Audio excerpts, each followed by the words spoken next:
oba nafaanana atya mu myaka 5 oba mu myaka 10 ekyo siyinza kugamba nti I saw this coming or I didn't see it coming. Ekyo olugendo lw'ekisima ki ate ekyali kati okumaintaininga sana because akimaintaininga ayina standard ennyimba nyimba Shiba nze ndudde nga mwegomba okuviira ddala ng'ali mu obsessions naye ate ntandise nnyo okumwegomba olunaku lwe nakizuula nti hasira nze nno music we si gwe ndiko ndi ku character ye yes mwegomba obulamu bwe kati we namala okwegomba obulamu bwe nensalawo ate ne music musimbe kubanga nasooka kwagala muntu kijja kwewunyisa nyunze naye tetwogerangako in person naye musiima kayimba kyakakulesa akamwezi akolunaku lwokugamba nti yesu wadde sitwogera nnyo music naye kana kayimba kandeese ayina akayimba bakayita exercise yakalimu yekka nze kansanya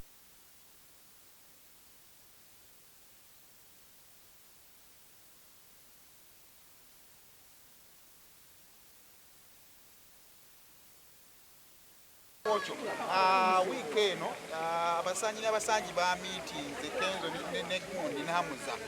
wakalabye akafaananyi nakalabye gwe wakalabye kyekyakuwe basajja baagala bati naye Kenzo akozere okugenda omutoteesanga na musajja munno kakati nze ngenda kwogera ku side ng'omukyala ebyabasajja kambireke nze ng'omukyala sikyagala nze Sakyagadde ex wange akolagane n'omuntu gwe ndi naye kati kubanga ex wange biba bikadde era nze sina ex wange gwe nkolagana naye ne bagamba oba toyagala tukolagana ex oba okyabwa nze saabazaalamu sina mwana mu ex yenna naye wamba ex wonsanga mbuuzaako tweyongere wajja tetulina bizinensi eko tekuba kuwolana naye kiba kyaggwa tetulina bizinensi yonna njogera naawe nga tekyewalika wekiba kyewalika tewali nsonga lwaki njogera naawe so kati singa abeera ex wo n'omusanga nga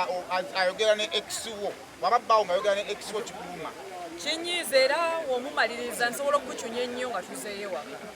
sikyagala sikyagala nkubulira so real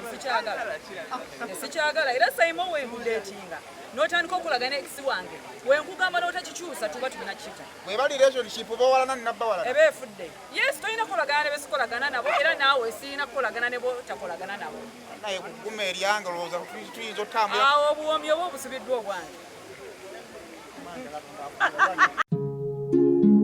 oyagala omukolo gw'ogwenjawulo gubeere n'ebijjukize mu nnyumba yo kankwanjulire ba King Montage Photo Studio fe bakafuluma okukuba ebifaananyi n'okukola vidiyo olina wedding birthday party kukyala nika baby shower photoshoot oba music shoot na buli kimu kyonna ky'oyagala fe tusobola okuwa ebijjukize ebirungi eri ebirooto byo ate nno mwana wattu kusintiiza omuntu wa bulijjo tusange bannankulabe ku bitaala ku Prime Tower level 3 room D04 okumanya ebisingawo tukubire ku nnamba zino noti 7 noti 2 emu noti 4 emu 25 oba noti 755 3 731 oba noti 777 noti 23 4 noti 5 King Montage Photo Studio fe tusobola okuwa ebijjukize ebirungi ate nno mwana wattu kusintiiza omuntu wa bulijjo